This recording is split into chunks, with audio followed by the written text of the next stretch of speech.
Houjik thokliba irang asigi solution puraknaba hotnabagi mahut masha gi ashoiba sing kupshinduna aranba propaganda touduna meebu chingthanaba hotnaganu aranba propaganda Yaodana Nupa Thokna Khombiyu haina lakkadouriba taragadipan shuba Lok Sabha meekhal asigi inner Parliamentary candidate Maheshwar Thounaojam phongdorakli nongma panba sajibu cheraubagi yaifa paujal piraduna mahaki yumda pangthokpa paugi mifam amada Maheshwar Thounaojam hai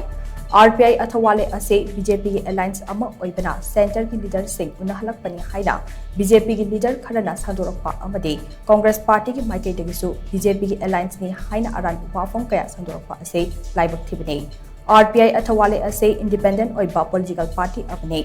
Maharashtra khaktada BJP ki support tawbane matam dugi oina Congress natraga BJP natragana atopa lengakta adumak support tawduna lakpane Amaromda mamang chehigi me ahumdagi Manipuri thokliba irang ase tha taraga mathoi helaba fawba loishinba mandre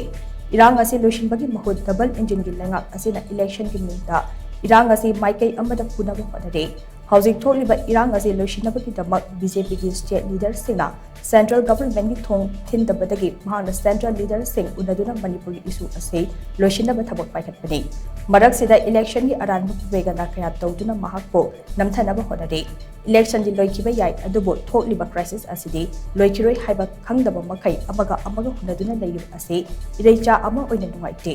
loinana mahang iramdam asigi ireicha singi damak law khongbada RPI ni gelaktaba asidagi RPI athawali gi candidate oina meekhal thenabani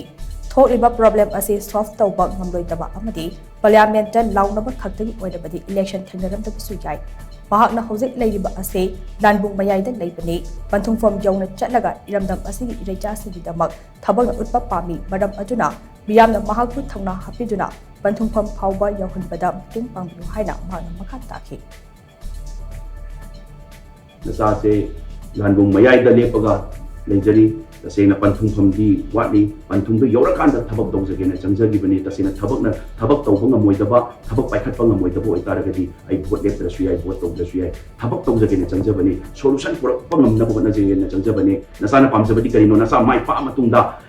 Maheshwar phajana laukre he Maheshwar phajana ngangkhre he tawbaduna te nasana pamjari sidi Maheshwar pamjari sid kaino Maheshwar power pare khanda relief camp ta leribo miyam se ministry of home affairs se gi lakhre makoi se abdicate security pirakana pirakanda hanjanaba hotnakre state government ta tawrakan hotnakre kaina koi ministry of home affairs te lakhre na center de smai pressure lakhre haina dumaina thabak oin onthong pamjai natabida Maheshwar phajana laukre he haina bagi tamakta vote left oi taragati vote tawdu oi taragati usi vote to oi tawdu duna nasa mayai de lecture manung changjalaga thitla ga okhaijarake aduna sida lebiri prajam myamna mating pangbiu